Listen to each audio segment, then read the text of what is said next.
ആ അമ്മ, ചേട്ടൻ വന്നോ? ഇല്ലല്ലോ, അവനൊന്ന് വരാൻ വൈകൂന്ന് പറഞ്ഞു. എന്തു പറ്റി? നീ അവനോട് എന്തെങ്കിലും വാങ്ങിയിട്ട് വരാൻ വേണ്ടി പറഞ്ഞിരുന്നോ? അല്ല, വൈവയ്ക്കുള്ള ഫീസ് അടയ്ക്കണമെന്നുണ്ടായിരുന്നു. അപ്പൊ പിന്നെ അവൻ എനിക്ക് വൈകുന്നേരം വരുമ്പോ തരാന്നാ പറഞ്ഞെ. അതാ ചോദിച്ചാൽ അവൻ വന്നു. ആ, അത് നീ അവനോട് നേരിട്ട് തന്നെ ചോദിച്ചോ. പിന്നെ ആ വാസുദേവൻ ബ്രോക്കർ ഉണ്ടോന്ന് ആലോചനയില്ലേ, അത് നമുക്കങ്ങ് ഉറപ്പിച്ചാലോ? അതിപ്പം ഇത്ര ധൃതി പിടിച്ച് ഉറപ്പിക്കേണ്ട കാര്യമുണ്ടോ?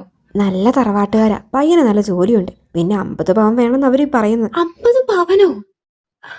അമ്മ ഇപ്പൊ സ്വർണത്തിന് എത്ര വില എന്ന് അമ്മയ്ക്ക് അറിയാവോ?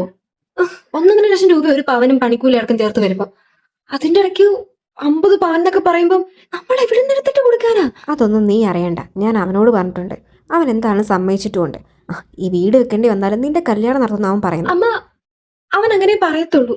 കാരണം അവൻ കുഞ്ഞിലെ മുതല് ഒന്നിനോട് നോ പറയാൻ പഠിച്ചിട്ടില്ല. ഒരുപക്ഷെ അവന്റെ സാഹചര്യം കൊണ്ട് അവൻ അങ്ങനെ ആയിപ്പോയതാവാം. പക്ഷെ അമ്മയും കൂടെ മുതലെടുക്കാൻ നിൽക്കരുത്. ഞാൻ എന്ത് ചെയ്തെന്നാ? പിന്നെ പ്രായപൂർത്തിയായ ഒരു പെങ്ങളുള്ളത് കെട്ടിച്ചു വിടേണ്ടത് അവന്റെ ഉത്തരവാദിത്വമല്ലേ? എന്താ, ആമ്പിള്ളേരുള്ള പൈസ ഉണ്ടാക്കുന്ന മെഷീനാണോ? അല്ലല്ലോ. അമ്മ, അവർക്കും ഇല്ല അവരുടേതായ കാര്യങ്ങളും ജീവിതവും ഒക്കെ. അച്ഛൻ മരിക്കുമ്പം എനിക്ക് 10 വയസ്സും അവന് 15 വയസ്സുമാ. അന്ന് മുതൽ ഇന്ന് വരെ അവൻ അവന്റെ ഇഷ്ടത്തിനൊന്നും ചെയ്ത് ഞാൻ കണ്ടിട്ടില്ല. അവനൊരു 100 രൂപ കിട്ടിയാൽ പോലും എന്റെ അടുത്ത് കുഞ്ഞി നിനക്ക് എന്താ വേണ്ടത്, കുഞ്ഞിക്ക് എന്താ വേണ്ടത് വെച്ചാൽ പറ, ചേട്ടൻ വാങ്ങിത്തരാന്നാ പറയുന്നത്. അവൻ ഇഷ്ടപ്പെട്ട കോഴ്സ് പഠിക്കേണ്ടെന്ന് വിചാരിച്ചു, അവൻ ഇഷ്ടപ്പെട്ട വണ്ടി വേണ്ടാന്ന് വെച്ചു. എന്തിന്? അവന് കൊള്ളാവുന്നൊരു ഷർട്ട് പോലും അവനടുത്ത് ഞാൻ കണ്ടിട്ടില്ല. അത്രത്തോളം നമുക്ക് വേണ്ടി ഈ കുടുംബത്തിനിടെ അവൻ ജീവിക്കുന്ന. ഇപ്പൊ തന്നെ ലോണും ബാധ്യതയൊക്കെ ആയിട്ട് ഒരു വലിയ എമൗണ്ട് അവന്റെ തലയിലുണ്ട്. ഇനി അതിന്റെ കൂടെ എന്റെ കല്യാണം കൂടെ അവന്റെ തലയിൽ ഞാൻ വെച്ചു കൊടുക്കണം എന്നാണോ? ഒരിക്കലും ഇല്ല അമ്മ. എന്താണെങ്കിലും എനിക്ക് ഇതിന് പറ്റത്തില്ല.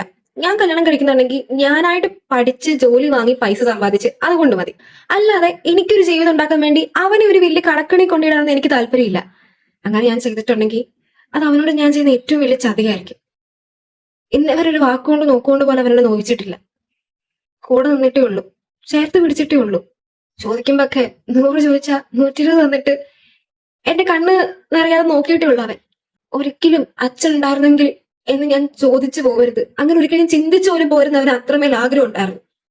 അവൻ ഈ പ്രായത്തില് എങ്ങനെ ഈ വീട്ടിലെ കാര്യങ്ങൾ നോക്കുന്നത് നമ്മൾ ചിന്തിക്കുന്നുണ്ടോ? അവൻ എങ്ങനെ ഓരോരോ കാര്യങ്ങൾ നടത്തുന്നത് ഞാൻ പലപ്പോഴും ചിന്തിച്ചിട്ടുണ്ട്.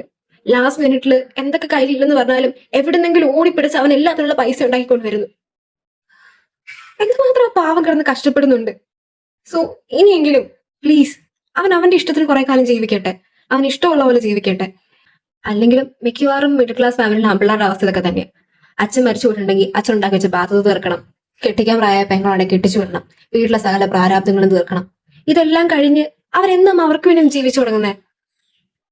സോ പ്ലീസ്, നമ്മളെ മനസ്സിലാക്കിയില്ലെങ്കിൽ പിന്നെ ആരവനെ മനസ്സിലാക്കാനാ?